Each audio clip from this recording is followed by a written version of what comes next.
तो बेसिकली आज जो हम टॉपिक कवर करने वाले हैं, हम कवर करेंगे कि वेव क्या होता है, फिर डिमांड जोन क्या होता है, सप्लाई जोन क्या होता है, और कुछ चीजें हम कवर करेंगे जैसे trend line, horizontal line, vertical line, parallel channel क्या होता है। ये सब चीज आज हम देखेंगे इस क्लास में, ठीक है। पहले मैं आपको एक्सप्लेन करता हूँ कि वेव क्या होता है। अगर मान लीजिए मैं यहाँ पे एक ब्लैंक बोर्ड लेता हूँ, व्हाइट बोर्ड। मार्केट अगर मान लीजिए जब मार्केट ऊपर जाता है तो मार्केट ऐसे ऊपर जाता है, फिर थोड़ा सा नीचे आता है, फिर ऐसे ऊपर जाता है, फिर नीचे आता है, फिर ऊपर जाता है। ऐसे करते करते मार्केट जाता है एक पॉइंट के बाद, फिर नीचे आना शुरू करता है, फिर ऐसे ऐसे नीचे नीचे आता है, ठीक है। जो ये जितना मूव किया मार्केट, थोड़ा सा जो नीचे आया, इसको हम कहते हैं रिट्रेसमेंट। मार्केट का मोमेंटम प्लस रिट्रेसमेंट, उसके बाद एक momentum, retracement, momentum, retracement. Market जब मूव करता है तो ऐसे ही मूव करता है, सीधा लाइन में ऐसे मूव कभी नहीं करता मार्केट। अगर मान लीजिए मार्केट किसी भी टाइम पे आपको दिखे कि ऐसे मूव कर रहा है, तो आप थोड़ा सा केयरफुल हो जाना, क्योंकि ये जो मार्केट है ये फेक मार्केट हो सकता है, फॉल्स मार्केट हो सकता है। मार्केट कभी भी एक स्ट्रेट लाइन पे ऊपर नहीं जा सकता। हाँ, जा सकता है, मान लीजिए 400 500 पॉइंट तक जा सकता है, उसके बाद उसको रिट्रेसमेंट चाहिए ही होता है, एक रेस्ट चाहिए ही होता है मार्केट को, ताकि ऊपर जाने के लिए और वो थोड़ा सा कंफर्टेबल हो जाए। ये जो मोमेंटम के बाद जो रिट्रेसमेंट लिया, जहां से रिट्रेसमेंट लिया, इसको हम कहते हैं वेव। ये जो वेव जो वर्ड है वो आया है समंदर की जो लहरें हैं वहां से डिराइव हुआ है। ये जो थ्योरी जहां से आया है, इसको कहते हैं डाउ थ्योरी। डाउ थ्योरी मैं आपको बाद में एक्सप्लेन करूंगा इन डेप्थ। फिलहाल के लिए आपको ये समझ के चलना है, जहां से जो समंदर की लहरें जैसे होता है, स्टॉक मार्केट एग्जैक्टली सेम चीज है। जब ही ऊपर जाता है उसको हल्का सा नीचे आना पड़ता है, उसके बाद ऊपर जाता है, फिर नीचे आता है, फिर उसके बाद ऊपर जाता है। इसको सब कहते हैं वेव। लहर की जो ऊपर वाला जो हिस्सा होता है ये वही चीज होता है, वेव कहते हैं हम इसको। ये वेव का जो इम्पोर्टेंस है मार्केट में, बहुत ज्यादा इम्पोर्टेंस है। और यहाँ पे जो सपोर्ट, इसको कहते हैं वेव सपोर्ट। यहाँ पे जो सपोर्ट क्रिएट हुआ, सॉरी, यहाँ पे जो रेजिस्टेंस यहाँ पे क्रिएट हुआ, ये बहुत ही स्ट्रांग रेजिस्टेंस। यहाँ पे जो सपोर्ट क्रिएट हुआ इसको भी वेव कहेंगे। यहाँ पे जो सपोर्ट क्रिएट हुआ ये बहुत ही स्ट्रांग सपोर्ट एंड रेजिस्टेंस होता है, इसको कहते हैं वेव सपोर्ट एंड रेजिस्टेंस, ठीक है। तो ये जो वेव का जो सपोर्ट एंड रेजिस्टेंस होता है वो बहुत पावरफुल होता है। और यहाँ का ये जो मान लीजिए मार्केट ऊपर गया है, कितना नीचे आएगा, कहाँ पे वेव जनरेट करेगा, ये भी एक कैलकुलेशन की पार्ट होता है, उसको हम थोड़ी देर बाद समझेंगे। लेकिन यहाँ पे फिलहाल के लिए आप ये मान के चलो कि ये एक वेव है, ये एक वेव है, ये एक वेव का रेजिस्टेंस है, ये एक सपोर्ट है, ये वेव का रेजिस्टेंस है, ये वेव का सपोर्ट है, ये वेव का रेजिस्टेंस, सपोर्ट। ऐसे करते करते मार्केट ऊपर जाता है, एक ट्रेंड लाइन फॉर्म करते हुए। ध्यान देना इस पॉइंट को। यहाँ पे जो मार्केट वेब सपोर्ट बनाते हुए जाएगा, यहाँ पे एक ट्रेंड लाइन फॉर्म होगा। और ट्रेंड लाइन कैसे काम करता है हम थोड़ी देर बाद समझेंगे, ठीक है। ये हो गया वेव, ठीक है।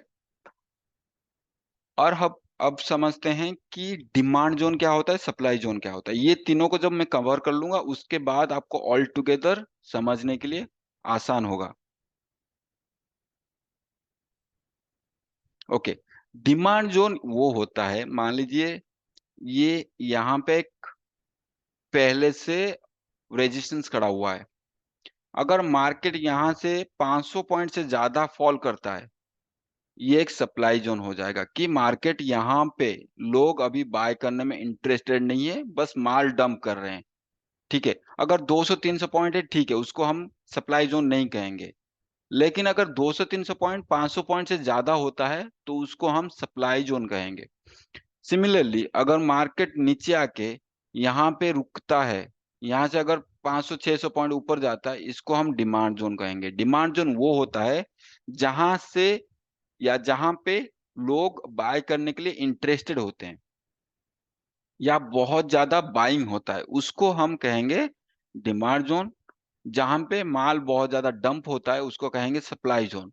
तो वो एक फॉलिंग देखने में मिलता है 600-700 पॉइंट के आसपास। डिमांड जोन के आसपास हमें वही 600-700 पॉइंट या उससे ज्यादा भी होता है कभी कभार, मतलब कि बाइंग देखने के लिए मिलता है, बाइंग प्रेशर।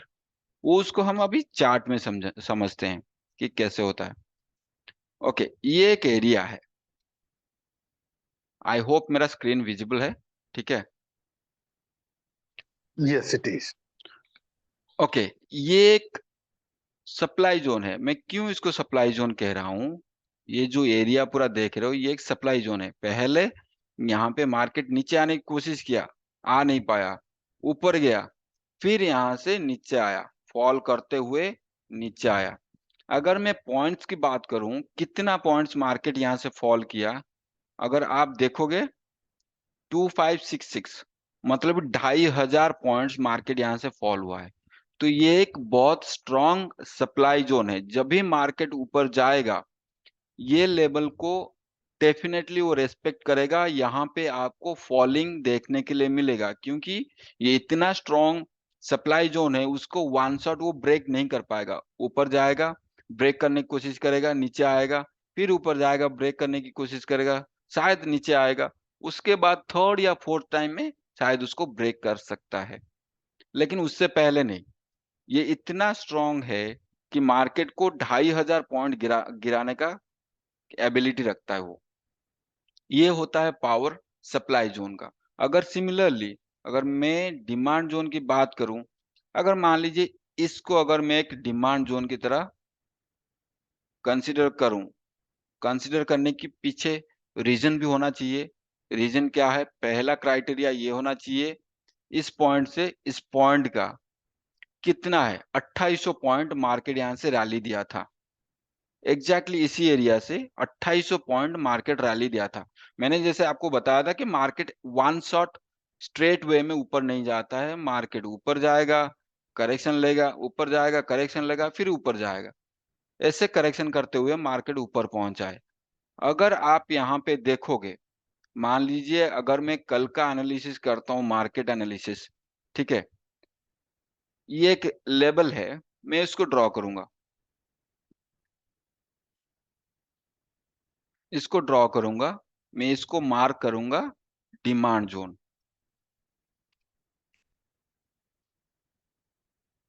ठीक है, ये एक डिमांड जोन है। जब मार्केट इसी एरिया के आसपास आएगा तो मैं कैंडलस्टिक पैटर्न देख के यहाँ पे बाइंग सेटअप फाइंड आउट करने की कोशिश करूंगा। यहाँ पे मुझे अगर मान लीजिए कल मार्केट गैप डाउन होता है, इस लेवल को भी ब्रेक कर देता है, इस लेवल को भी ब्रेक कर देता है, यहाँ पे मैं शॉर्टिंग साइड का पोजीशन बनाने के लिए ज्यादा कंफर्टेबल नहीं रहूंगा, क्योंकि मार्केट नीचे आएगा, यू घूम के ऊपर चला जाएगा, मेरा स्टॉप लॉस हिट हो जाएगा। अगर मैं पॉइंट्स की बात करूं, यहाँ से सिर्फ 200-250 पॉइंट के आसपास, जो कि इंट्राडे के लिए काफी ज्यादा है, मतलब कि बहुत बढ़िया पॉइंट्स है। 200 पॉइंट्स मिल गया मतलब कि आपको एक लॉट में आपको 1,500-2,000 का प्रॉफिट मिल जाएगा, वो बात नहीं है। लेकिन अगर आप लॉन्ग टर्म के लिए भी प्लान कर रहे हो, या फिर आप मान लीजिए शॉर्टिंग साइड का अपॉर्चुनिटी फाइंड आउट करने के लिए भी कोशिश कर रहे हो ना, तो मैं यहाँ पे इस एरिया में अलॉट हो जाऊंगा कि ये एक डिमांड जोन है, मेरा टारगेट इसके ऊपर होना चाहिए, इसके नीचे नहीं। भले ही मेरे को यहाँ पे एंट्री मिल जाए, लेकिन इस एरिया के आसपास मुझे निकलना ही चाहिए, क्योंकि यहाँ पे बाइंग प्रेशर आ जाएगा, फिर मेरा स्टॉप लॉस हिट हो जाएगा। ठीक है। तो सिमिलरली अगर मान लीजिए यहाँ पे मार्केट यहाँ से घूम के ऊपर गया, ठीक है, घूम के ऐसे ऊपर गया, तो मैं यहाँ पे क्या करूंगा, मेरा टारगेट मैं इसी एरिया के आसपास रखूंगा। मान लीजिए अगर इसी एरिया के आसपास मैं एंट्री करता हूँ, तो मेरा टारगेट इसके ऊपर नहीं होगा। यहाँ पे जब यहाँ पे मार्केट रिजेक्शन लेगा, यहाँ पे मैं शॉर्टिंग अपॉर्चुनिटी फाइंड आउट भी कर सकता हूँ। सेम वे में यहाँ पे मैं बाइंग अपॉर्चुनिटी फाइंड आउट कर सकता हूँ शॉर्टिंग के बाद भी, क्योंकि मुझे पता है यहाँ पे डिमांड जोन खड़ा है, यहाँ पे मार्केट इसको ब्रेक करना इतना आसानी से ब्रेक नहीं कर सकता। ठीक है। तो ये हो गया हमारा डिमांड जोन और सप्लाई जोन का फायदे। और इसके कुछ नुकसान भी है, क्योंकि यहाँ पे इस एरिया में मार्केट आके फंसा भी देता है। मान लीजिए यहाँ पे, ओके, तो मैं आपको एग्जांपल दिखाने की कोशिश करता हूँ। ठीक है, यहाँ पे अगर मान लेंगे ये एक एरिया है, ठीक है, यहाँ पे आपको लगा डिमांड जोन है, ठीक है, यहाँ पे आप तुरंत बाय कर लिए। लेकिन तुरंत बाय करने के बाद मार्केट का टाइमिंग भी होता है, आपको टाइमिंग भी देखना पड़ेगा, बहुत सारी चीजें देखनी पड़ेंगे। अगर मान लीजिए यहाँ पे मार्केट नीचे आया, नीचे आने के बाद यहाँ पे आपने एंट्री ले ली है, उसके बाद यहाँ पे मार्केट साइडवेज हो गया, थोड़ा सा टाइम स्पेंड करने की कोशिश किया।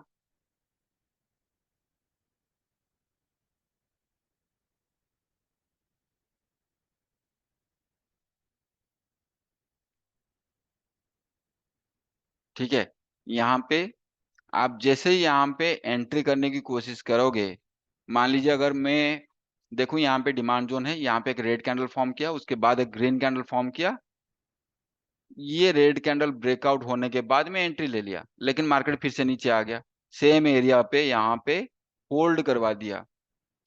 अगर देखोगे दिन भर यहाँ पे होल्ड करवा दिया, यहाँ पे आपका प्रीमियम डिके हो गया। भले ही नेक्स्ट डे अच्छा खासा मोमेंटम देखने के लिए मिला, लेकिन यहाँ पे आपका प्रीमियम डिके हो गया।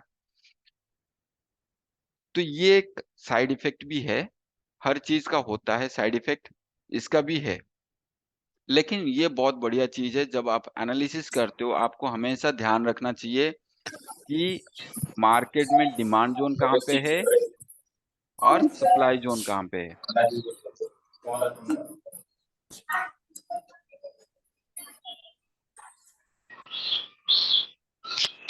ओके,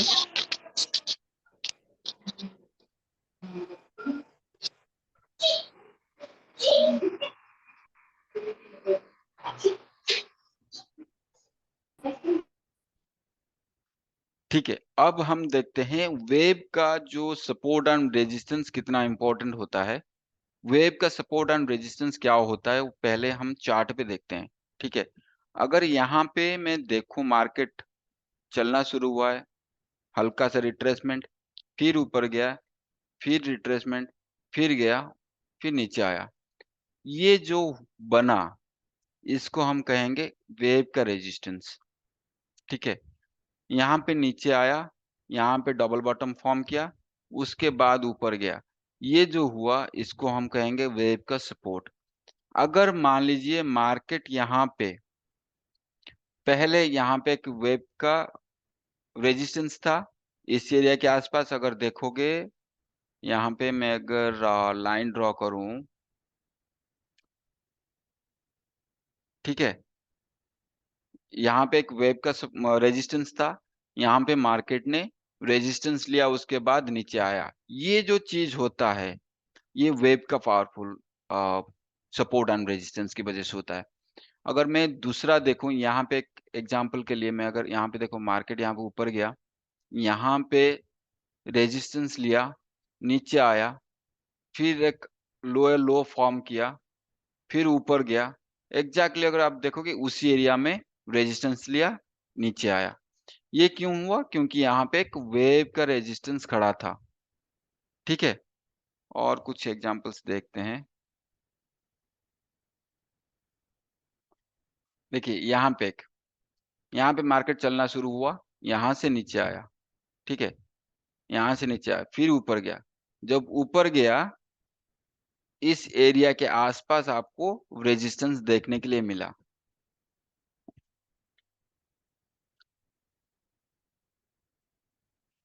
अगर मैं कुछ और एग्जांपल देखूं, ओके, यहाँ पे बेहतरीन एग्जांपल है। यहाँ पे मार्केट चलना शुरू हुआ, यहाँ पे एक वेव बनाया, ठीक है, ये एक वेव बना, वेव का ये जो वेव का रेजिस्टेंस है, मार्केट नीचे आया, ऊपर गया, फिर एग्जैक्टली सेम एरिया में रेजिस्टेंस लिया, फिर नीचे आया, ऊपर गया, एग्जैक्टली सेम एरिया पे रेजिस्टेंस लिया, फिर नीचे आया, ऊपर गया, फिर नीचे आया, ऊपर गया। ये होता है पावरफुल वेव का रेजिस्टेंस, है ना। वेव का सपोर्ट भी सिमिलर वे में काम करता है, लेकिन वेब रेजिस्टेंस जितना आपको कॉन्फिडेंस प्रोवाइड करता है, सपोर्ट, ठीक है, सपोर्ट आपका ट्रेंड लाइन सपोर्ट भी हो सकता है। नॉर्मली अगर ट्रेंडी मार्केट है तो जैसे कि यहाँ पे अगर आप देखोगे, यहाँ पे एक ट्रेंड लाइन एस्टेब्लिश कर रहा है, ठीक है। तो ट्रेंडी मार्केट है, यहाँ पे रेजिस्टेंस लिया, सपोर्ट लिया, रेजिस्टेंस लिया, सपोर्ट लिया। यहाँ पे ट्रेंड लाइन सपोर्ट लिया, ये वेब का जो सपोर्ट है वहां पे सपोर्ट नहीं लिया, यहाँ पे ट्रेंड लाइन में सपोर्ट लिया, ठीक है। ये एक पैटर्न भी बनता है, पैटर्न के बारे में मैं आपको बाद में बताऊंगा।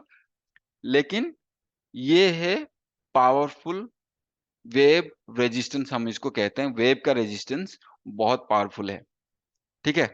आई होप यहाँ तक क्लियर है, या कुछ डाउट्स है तो आप पूछ सकते हो, कोई प्रॉब्लम नहीं है।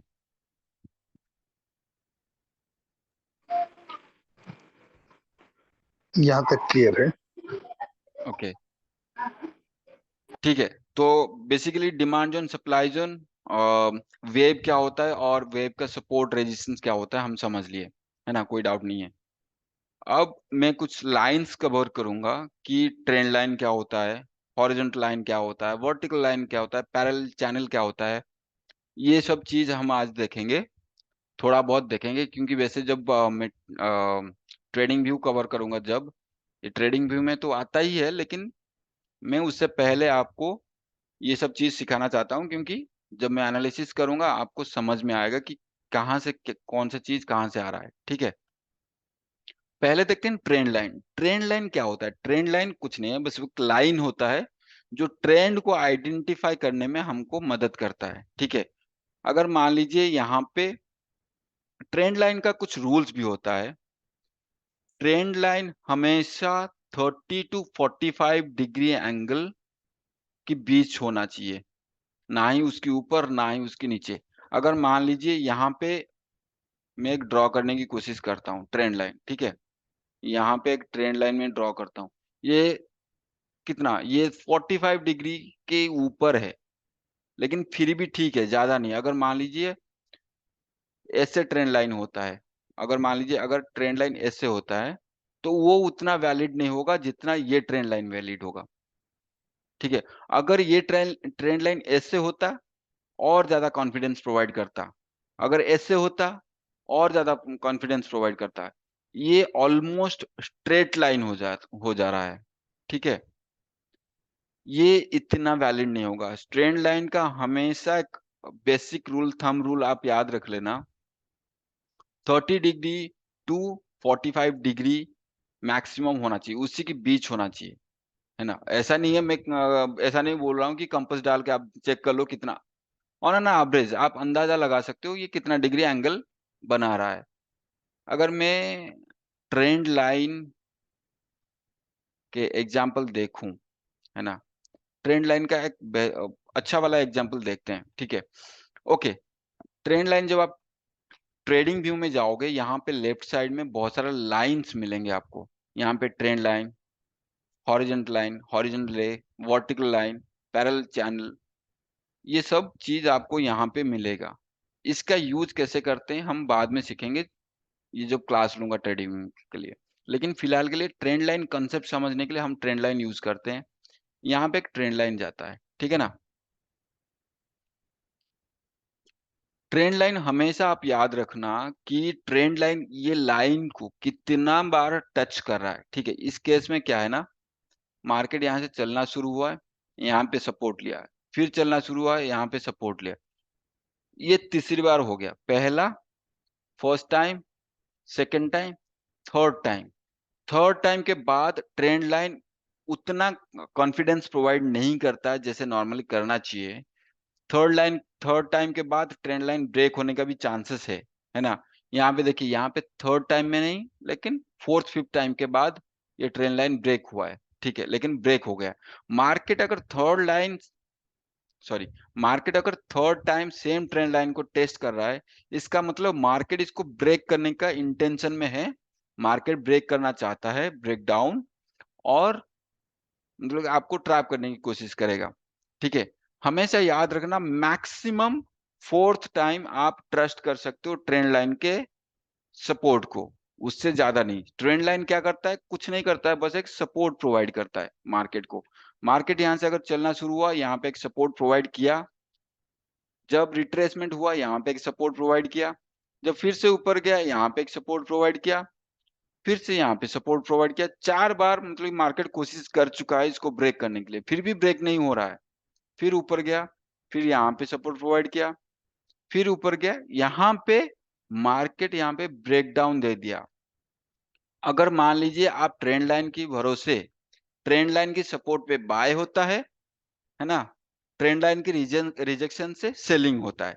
यहाँ पे अगर मान लीजिए आप यहाँ पे हो, ऐसे सिचुएशन में हो, मार्केट 4-5 बार ऑलरेडी टेस्ट कर चुका है इस ट्रेंड लाइन को, इस सिचुएशन में हो, अगर मान लीजिए यहाँ पे मार्केट ट्रेंड लाइन के पास आने की कोशिश कर रहा है, आप यहाँ पे बाइंग सेटअप फाइंड आउट करोगे? मैं सजेस्ट करूंगा मत करो, क्योंकि 4-5 बार टेस्ट कर चुका है, मार्केट किसी भी टाइम पे ट्रेंड लाइन को ब्रेक डाउन दे सकता है। अगर आप यहाँ पे एंटर करने की कोशिश करोगे, मार्केट आपको ट्रैप कर देगा और आपका स्टॉप लॉस डेफिनेटली हिट करवा देगा। अगर मैं पॉइंट्स देखूं, यहाँ पे 350 पॉइंट के आसपास मार्केट ब्रेकडाउन दिया है ट्रेंड लाइन को, ठीक है?